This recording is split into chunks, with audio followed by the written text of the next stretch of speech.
ఇంకెవరన్నా మిగిలిపోయిందని మీకు భావన ఉంటే మళ్ళీ నమోదు చేసుకోండి, మళ్ళీ నమోదు చేసుకోండి అని కూడా టైం ఇవ్వడం జరిగింది. దయచేసి మీరు విమర్శ కోసం విమర్శ కాదు. ఈ రెండు విషయాల్లో రాహుల్ గాంధీ గారి నాయకత్వంలో కాంగ్రెస్ పార్టీ సామాజిక న్యాయానికి కట్టుబడింది. ఎస్సీ వర్గీకరణ మాహ్యంలో చేసినాం, బీసీ కులగణన మాహ్యంలో చేసిందని చెప్పి మీకు మనవి చేస్తూ, అదేవిధంగా రాజేశ్వర రెడ్డి గారు కృష్ణా నదీ జలాలపై మాట్లాడారు. అధ్యక్ష, నా శాఖ కాబట్టి నేను చెప్తున్నా, అదేవిధంగా కృష్ణా నదీ జలాలపై, కృష్ణా నదీ జలాల్లో అధ్యక్ష, it is also something very close to my heart. Krishna నదీ జలాల విషయం నేను 7 సార్ల పులిచింతల ప్రాజెక్ట్ వల్ల తెలంగాణకి అన్యాయం లేదు అని రికార్డు చెప్తున్నాయి కదా.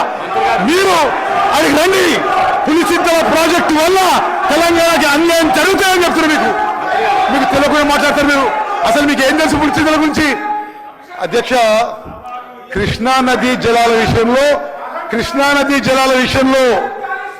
ఇట్ ఈస్ సంథింగ్, అధ్యక్ష నేను ఒక 5 నిమిషాలు క్లారిఫికేషన్ ఇస్తా, తర్వాత మీరు మళ్ళీ మాట్లాడండి.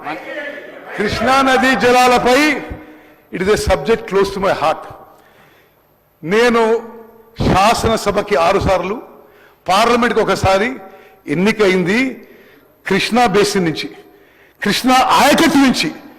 మరి మేము ఆ కృతజ్ఞత ఉంటూ నేను మీకు ఆన్ రికార్డ్ చెప్తున్నా, కృష్ణా నదీ జలాల విషయంలో హరీష్ రావు గారు ఇరిగేషన్ మంత్రి ఉన్నప్పుడు, కేసీఆర్ గారు ఇరిగేషన్ మంత్రి ఉన్నప్పుడు 811 టీఎంసీలు ఉమ్మడి ఆంధ్రప్రదేశ్కి కేటాయిస్తే వాళ్ళు ఆంధ్రప్రదేశ్కి 512 ఇచ్చేయండి, మాకు 299 సరిపోదని 10 ఏళ్ల పాటు సంతకం పెట్టిండ్రు. మేము వచ్చిన తర్వాత ముఖ్యమంత్రి గారు నేను ఢిల్లీకి పదే రిప్రజెంట్ చేసి ఆ సబ్జెక్ట్ రీఓపెన్ చేసి ఆ 811 టీఎంసీ వాళ్ళు ఒప్పుకున్న దాన్ని మేము రీఓపెన్ చేసి తెలంగాణకి ఇది అన్యాయం, ఇది మేము ఒప్పుకోం,